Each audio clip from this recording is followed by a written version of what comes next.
إن الحمد لله نحمده ونستعينه ونستغفره ونعوذ بالله من شرور أنفسنا ومن سيئات أعمالنا من يهد الله فلا مضل له ومن يضلل فلا هادي له أشهد أن لا إله إلا الله وحده لا شريك له وأشهد أن محمدا عبده ورسوله لا نبي بعده اللهم صل وسلم على هذا النبي الكريم وعلى آله وأصحابه أجمعين يا أيها الذين آمنوا اتقوا الله حق تقاته ولا تموتن إلا وأنتم مسلمون فإن أصدق الحديث كتاب الله وخير الهدى هدى محمد صلى الله عليه وسلم وشر الأمور محدثاتها وكل محدثة بدعة وكل بدعة ضلالة وكل ضلالة في النار أما بعد معاشر المسلمين أعزني الله وإياكم jamaah kaum muslimin yang semoga dimuliakan oleh Allah Subhanahu wa taala. Ada satu doa yang seringkali disampaikan oleh salah seorang sahabat yang mulia yang bernama Umar ibn Al-Khattab. Di dalam untaian doa yang beliau sampaikan kepada Allah Subhanahu wa taala, beliau sering mengatakan Allahumma ja'alni minal qalil. Wahai Allah, jadikan aku termasuk hambamu yang sedikit. Jadikan aku, masukkan aku termasuk golongan hambamu yang sedikit. Siapa yang dimaksudkan oleh Umar ibn Al-Khattab, sahabat yang mulia ini? Yang sedikit maksudnya adalah, yaitu sebagaimana apa yang Allah firmankan di dalam Al-Quran, wa qalilum min ibadiyasy syakur. Allah katakan di dalam Al-Quran, dan sedikit sekali dari hambaku orang-orang yang pandai bersyukur. Itulah yang dimaksudkan oleh Umar ibn Al-Khattab, agar beliau dimaksudkan termasuk di dalamnya, yaitu termasuk bagian dari golongan orang-orang yang pandai bersyukur kepada Allah Subhanahu wa taala. Syukur memiliki banyak fadail atau keutamaan. Di antaranya Allah Subhanahu wa taala katakan, la in syakartum la azidannakum wa la in kafartum inna azabi lasyadid. Jika kalian, yaitu kita para hamba Allah, bersyukur kepada Allah, maka niscaya Allah akan menambah berbagai macam kenikmatan yang akan Ia berikan. Dan justru sebaliknya, jika kita kufur terhadap nikmat-nikmatnya, maka Allah memberikan ancaman, sesungguhnya azabku sangat pedih. Tentu kita bertanya, sudahkah kita bersyukur kepada Allah Subhanahu wa taala? Syukur satu kalimat atau satu kata yang mudah diucapkan, namun butuh pembuktian di hadapan Allah Subhanahu wa taala dalam wujud amal. Baik itu amalan yang terkait dengan hati, amalun qalbiyah, ataupun terkait dengan lisannya dan juga al-jawarih, seluruh anggota tubuh. Oleh karenanya para ulama merumuskan ada 3 rukun. Seseorang dikatakan pandai bersyukur jika memenuhi 3 rukun ini.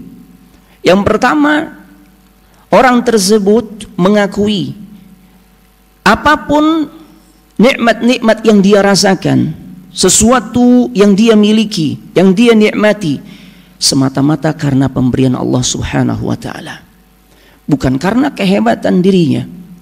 Seseorang punya usaha yang besar, bahkan tidak hanya satu perusahaan yang dia miliki, atau memiliki kedudukan jabatan yang tinggi, memiliki anak buah pengaruh yang luas, atau dia memiliki harta yang sangat banyak, atau segala macam kenikmatan yang dia rasakan, yakini di dalam hatinya bahwasanya itu bukan karena kehebatan dirinya, bukan karena anak sungguh-sungguh Ustaz, makanya wajar kemudian Allah berikan nikmat itu kepada diriku. Tidak jemaah, bukan karena kesungguhan kita, ini karena kerja keras anak. Tidak, masih banyak orang yang jauh lebih kerja keras dibandingkan diri kita, tapi ternyata hasilnya tidak berbanding lurus dengan kerja kerasnya. Ini karena kepintaran anak Ustaz. Lah, terlalu banyak. Di atas langit masih ada langit. Kita pintar, masih ada orang yang jauh lebih pintar dibandingkan kita. Tapi hasilnya ternyata Allah jauh lebih berikan, ya, jauh lebih banyak berikan kepada diri kita, yang sebenarnya kepintaran kita di bawah diri orang tersebut. Atau karena kita merasa, anak punya banyak link, jaringan yang luas. Tidak bermanfaat jika jaringan kita, link kita, channel kita tidak digerakkan hatinya untuk membantu kita dan sebagainya. Semua semata-mata yang kita miliki, yang kita nikmati, yang kita rasakan adalah karunia pemberian dari Allah Subhanahu wa taala, dan ini menyangkut amalan hati seseorang. Ada dua tipikal manusia yang menjadi contoh untuk kita. Kita ambil pelajarannya, kita ambil iktibarnya. Seseorang yang diberikan kenikmatan luar biasa, bahkan sulit lagi kita temui orang yang diberikan kenikmatan seperti orang ini diberikan oleh Allah Subhanahu wa taala. Qarun diberikan keluasan harta, seakan-akan dunia berada dalam genggamannya. Sampai-sampai para ulama tafsir menjelaskan kunci gudang harta milik Qarun itu harus diangkat lebih dari 10 orang algojo yang gagah, saking banyaknya hartanya. Tapi kemudian hatinya tidak mengakui apa yang dia miliki, apa yang Allah berikan yang sebenarnya itu adalah titipan semata-mata karena kebaikan Allah. Ketika diminta oleh Allah menyisihkan sebagian hartanya saja, sebagaimana dalam syariat Islam kita sebagai umat Nabi Muhammad diwajibkan juga untuk menyisihkan sebagian harta kita, di antaranya dengan konsep zakatnya yang cuma 2,5%. Berlaku pula pada umat-umat terdahulu, nabi-nabi terdahulu memiliki syariat yang kurang lebih sama. Tapi Qarun katakan innama utituhu ala ilmin indi, yang Allah abadikan dalam surah Al-Qasas 78. Sesungguhnya apa yang aku miliki semata-mata karena kehebatan diriku, kerja kerasku, kepintaranku. Apa yang terjadi binasa berikut harta miliknya. Ada di sisi lain orang yang juga diberikan kenikmatan, kekayaan yang kita nggak akan bisa temui lagi. Orang yang diberikan titipan seperti itu luar biasa. Nabi Sulaiman alaihissalam, sampai-sampai karunia yang Allah berikan tidak diberikan kepada hamba-hamba Allah lainnya. Tidak hanya kekayaan dari sisi materi, sampai-sampai makhluk-makhluk Allah tunduk di bawah kekuasaannya. Bangsa jin tunduk di bawah kekuasaannya. Dia bisa perintahkan angin untuk bergerak kemana yang dia inginkan. Dia bisa berbicara dengan bahasa-bahasa hewan sekalipun. Karunia Allah yang sangat luar biasa. Dan bagaimana sikap Nabi Sulaiman ketika mendapatkan karunia seperti itu berbanding terbalik dengan apa yang ditampilkan oleh Qarun. Dia katakan ketika mendapatkan kenikmatan yang luar biasa tersebut, Allah abadikan di dalam surah An-Naml, dan ini menjadi contoh tauladan untuk kita semua. Dalam surah An-Naml ayat 40, Nabi Sulaiman berkata, qala hadza min fadli rabbi liyabluwani aashkuru am akfur.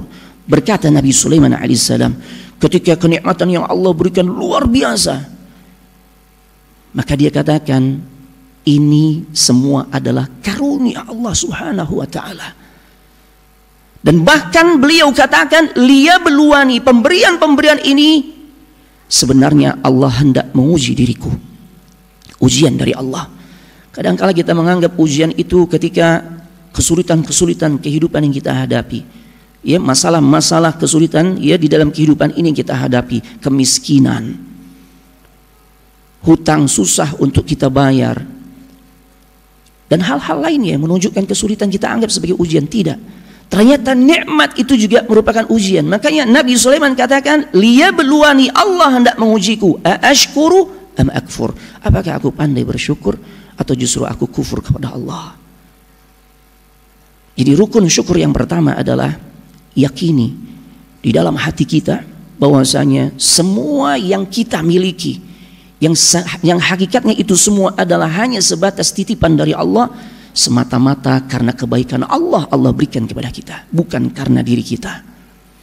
Rukun syukur yang kedua, jemaah rahimani Allah wa iyyakum, kalau tadi terkait dengan amalan hati kita, jika kita mau dikatakan sebagai orang yang pandai bersyukur, termasuk golongan orang-orang yang sedikit syukur, seseorang ditunjukkan dengan amalan lisannya. Sering dia memuji Allah Subhanahu wa ta'ala, yang seminim-minimnya dia ucapkan kalimat alhamdulillah, kalimat tahmid, yaitu kalimat pujian kepada Allah yang dijelaskan oleh Al-Imam Ibnul Qayyim Al-Jauziyah. Kenapa kalimat ini kalimat yang begitu agung, yang dalam hadis yang sahih Nabi sallallahu alaihi wasallam katakan bahwasanya walhamdulillah tamla'ul mizan. Kalimat pujian kepada Allah yaitu alhamdulillah itu bobotnya begitu berat di timbangan nanti di hari kiamat. Karena kalimat ini beliau jelaskan di antara rahasianya adalah ikhbarun, satu pengabaran dari seorang hamba yang dia sangat mengagungkan zat yang dia puji, ma'a muhibbihi wa ijlalihi wa ta'zimihi, yang disertai atas rasa cinta dia kepada zat yang dia puji, disertai pengagungan dan pemuliaan tidak lain kepada Allah Subhanahu wa taala. Makanya diperintahkan kita dapat nikmat memuji Allah, alhamdulillah. Bahkan tidak hanya nikmat, dalam keadaan mendapatkan musibah pun masih tetap kita diperintahkan oleh Nabi sallallahu alaihi wasallam untuk tetap memuji Allah dengan kalimat alhamdulillahi ala kulli hal. Segala puji bagi Allah atas segala keadaan. Dapat nikmat, apalagi nikmat tersebut nikmat yang enggak biasa, nikmat yang besar. Maka di antara kalimat pujian yang lebih sempurna adalah alhamdulillahilladzi bi ni'matihi tatimmus shalihat. Ketika seseorang sudah menaikkan rukun syukur yang kedua lewat lisannya memuji Allah, masih dalam rangkaian rukun syukur yang kedua, lisannya juga sering mengungkapkan kenikmatan tersebut di hadapan manusia. Sebagaimana ayat yang sering kita baca di ujung ayat di ujung surah Ad-Duha, ya, di ujung ayat surah Ad-Duha, Allah Subhanahu wa taala firmankan wa amma bi ni'mati rabbika fahaddits, dan adapun terkait dengan nikmat-nikmat Allah yang Allah berikan kepada kita, maka ceritakan, fahaddits, sampaikan. Jangan justru berbanding terbalik, dapat rezeki ya cerita ke sana kemari bahwasanya masih banyak masalah, hutang banyak, seakan-akan dia tutupi nikmat Allah tersebut. Mungkin dapat warisan, khawatir hartanya nanti diminta atau dihutangi dan seterusnya, maka dia tutup-tutupi. Itu keliru jemaah. Yang justru diperintahkan oleh Allah Subhanahu wa taala, dapat nikmat ceritakan. Tapi tentu kita bertanya, kepada siapa selayaknya kita menceritakan nikmat yang Allah berikan? Al-Imam An-Nawawi menjelaskan, tidak kepada setiap manusia, tapi hanya kepada orang-orang yang hatinya baik saja, yang hatinya tidak dikuasai oleh perasaan dengki, hasad, iri dan sebagainya, boleh kita cerita kepadanya. Karena kalau kita cerita kepada orang yang hatinya baik, minimal tersampaikan doa kebaikan untuk kita. Barakallahu fikum, barakallahu fi malikum wa ahlikum, semoga Allah berkahi kepada dirimu, kepada hartamu dan keluargamu. Berbeda jika kita ungkapkan kenikmatan yang Allah berikan kepada kita, kita ungkapkan kepada sembarang orang, dan ternyata orang tersebut diselimuti oleh perasaan iri, dengki dan hasad. Maka orang-orang yang iri itu bisa menimbulkan kemudaratan. Ketika dia memperturutkan rasa dengkinya, makanya kita diperintahkan berlindung dari orang-orang yang memiliki sifat dengki dalam surah Al-Falaq. Wa min syarri hasidin idza hasad. Orang yang iri dengki, maka dia berusaha agar kenikmatan yang diterima, yang dirasakan oleh saudaranya itu hilang. Makanya Al-Imam An-Nawawi merinci ayat ini, bahwasanya kepada siapa kita diperintahkan untuk menyampaikan, bercerita tentang nikmat, hanya kepada orang-orang yang baik hatinya saja. Sebagaimana dalilnya di dalam surah Yusuf ayat keempat, Nabi Yusuf alaihissalam ketika curhat kepada ayahnya, yaitu Nabi Ya'qub alaihissalam, di dalam surah Yusuf ayat keempat, idh qala Yusufu li abihi ya abati inni ra'aitu ahada asyara kawkaba wasyamsa wal qamara ra'aituhum li sajidin. Ketika Nabi Yusuf bercerita kepada ayahnya, wahai ayahku, sesungguhnya aku melihat dalam mimpiku 11 bintang, matahari dan bulan semua tunduk sujud kepada diriku, wahai ayahku. Ayahnya seorang Nabiullah tahu apa makna dibalik mimpi yang disampaikan oleh anaknya tersebut, bahwasanya Nabi Yusuf alaihissalam dipilih oleh Allah menjadi salah satu hamba pilihannya menjadi seorang utusan Allah, Nabi, yaitu seorang Nabi. Maka itu adalah sebuah kenikmatan. Berkatalah Nabi Ya'qub kepada anaknya Nabi Yusuf alaihi wassalam, qala ya bunayya la taqsus ru'yaka ala ikhwatika fayakidu laka kaida. Wahai anakku Yusuf, jangan ceritakan mimpimu kepada saudara-saudaramu, karena kalau mereka tahu, niscaya mereka akan membuat makar kepada dirimu, karena saudara-saudaramu diliputi oleh perasaan iri dan dengki. Aqulu qawli hadza wa astaghfirullah li wa lakum wa lisairil muslimin wal muslimat wal mu'minina wal mu'minat wastaghfiruhu innahu wal ghafurur rahim. Allahumma salli ala sayyidina Muhammad wa ala ali sayyidina Muhammad.